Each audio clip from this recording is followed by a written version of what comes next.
Hey everyone, I'm Margaret, 25 years old and an aspiring artist.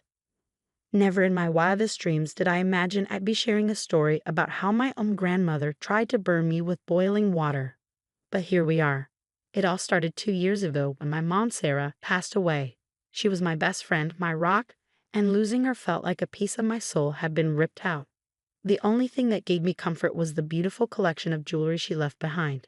Each piece carried a memory, a story. After Mom died, I stayed in the family home with my grandma, Martha. At first, it was comforting, like having a small part of Mom still with me. But things started to get strange when Frank entered the picture. "Margaret, dear, have you met Frank? He's such a gentleman," Grandma said one day, smiling brightly. I forced a smile back.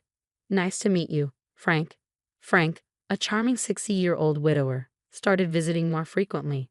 I wanted to be happy for Grandma, but something about him just didn't sit right with me. My best friend Zoe noticed too.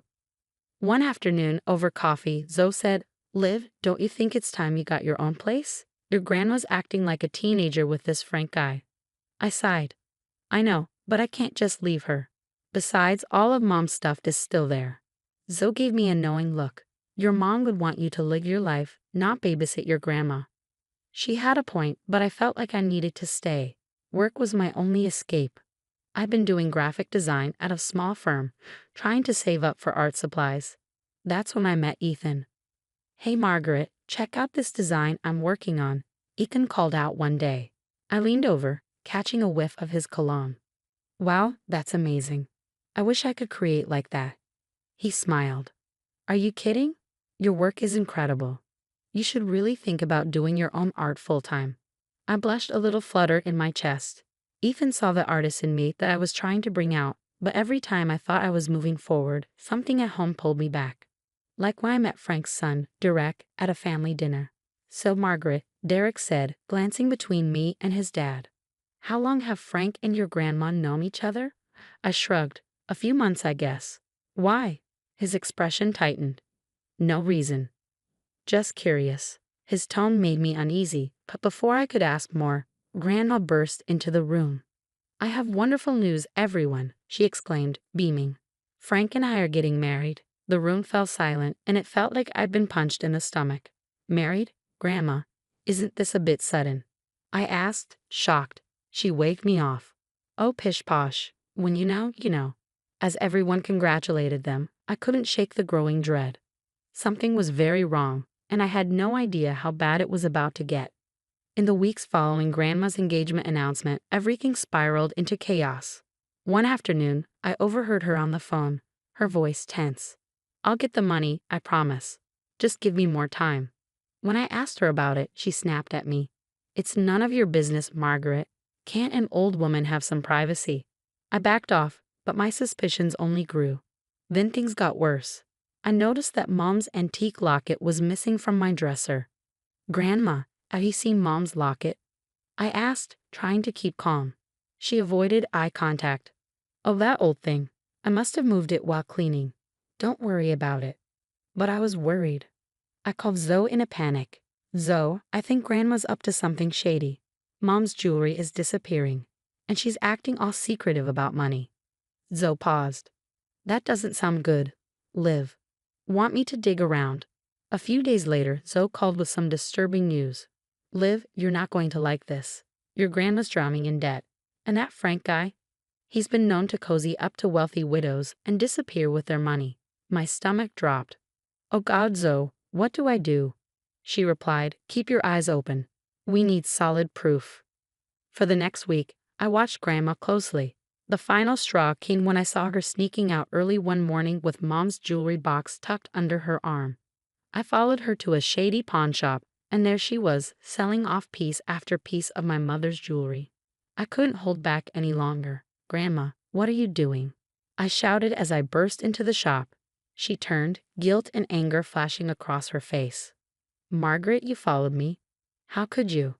"That's Mom's jewelry. It's all I have left of her." I cried, my voice trembling with hurt and anger. Her eyes hardened. "You don't understand. Frank and I need the money for our new life together. Your mother would have wanted me to be happy." By selling her memories, by lying to me, I was shaking with disbelief and rage. "You ungrateful child," she spat. "After everything I've done for you." She grabbed a kettle of boiling water from behind the counter. Before I could react, she hurled it at me. Searing pain exploded across my arm and shoulder, and I screamed, stumbling backward into a glass display case, the shattering glass mixing with my cries of agony. I looked up at Grandma's face. There was no concern, no regret, just cold, hard anger. As I crumpled to the floor, clutching my burned arm, one thought crystallized in my mind. The grandmother I had known and loved was gone. In her place stood a stranger, someone who had shattered the last shred of trust between us. The pawnshop owner rushed back in, yelling about calling an ambulance, but my focus was on Grandma Martha, gathering up the jewelry with trembling hands. In that moment, as the searing pain threatened to pull me under, I made a silent vow. This betrayal wouldn't break me. It would be the fuel I needed to reclaim my life and my mother's legacy, no matter the cost. The next few weeks were a blur of hospital visits, police reports, and tears. The burns on my arm and shoulder were healing, but the emotional scars, those ran deep. Zoe was my rock. "You're staying with me," she insisted, helping me pack up my things from Grandma's house. No arguments. I didn't have the energy to fight her. As we loaded the last box into Zoe's car, Grandma Martha came out, her voice trembling. "Margaret, please, can we talk?" I couldn't even look at her. "There's nothing to talk about. You made your choice."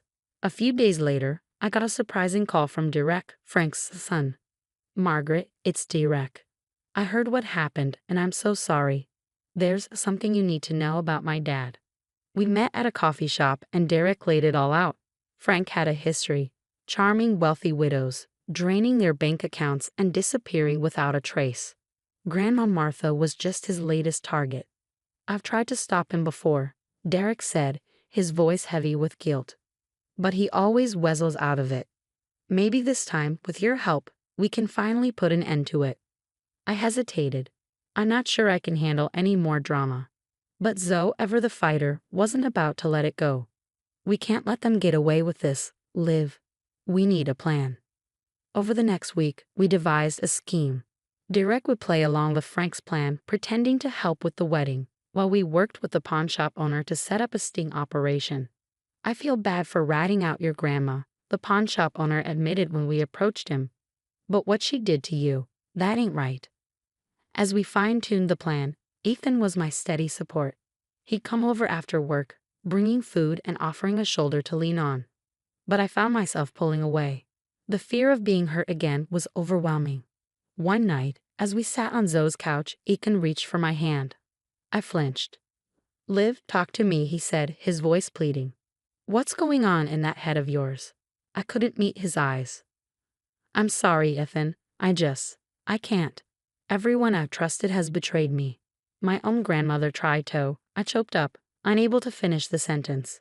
Ethan's voice was soft. "I'm not them, Margaret. I would never hurt you like that." "That's why I thought about Grandma, too," I whispered. The hurt in his eyes was clear, but he didn't push. "I understand. Just know I'm here. Okay, whatever you need."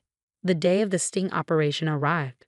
We had set up hidden cameras in the pawn shop and wired Derek for sound. The plan was for him to bring Grandma Martha and Frank to the shop under the pretense of selling family heirlooms to fund the wedding. I watched from a distance as they entered the shop. Grandma clutched her purse tightly, and Frank's arm was draped around her shoulders.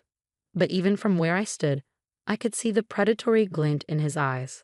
As the door closed behind them, I took a deep breath. Whatever happened next would change everything.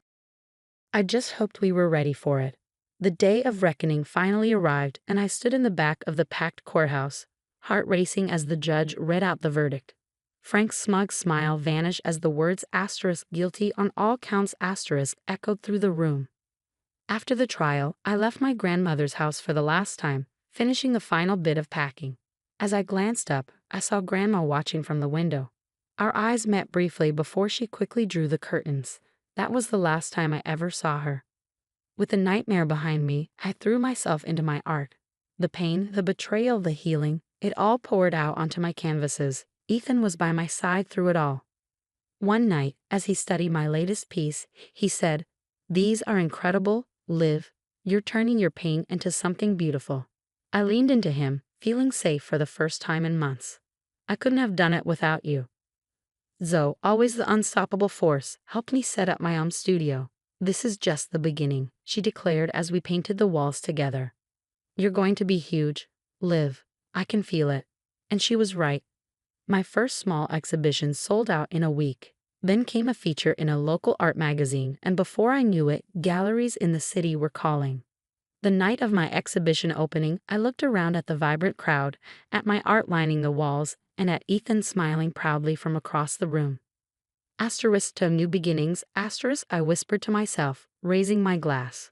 And to the family we choose. The pain of betrayal had forged me into something stronger, something unbreakable. As I clinked glasses with my friends, I silently thanked the hardships that had led me here. They hadn't broken me, they had set me free. Now I have a question for you. If you were in my shoes, would you ever forgive Martha for what she did?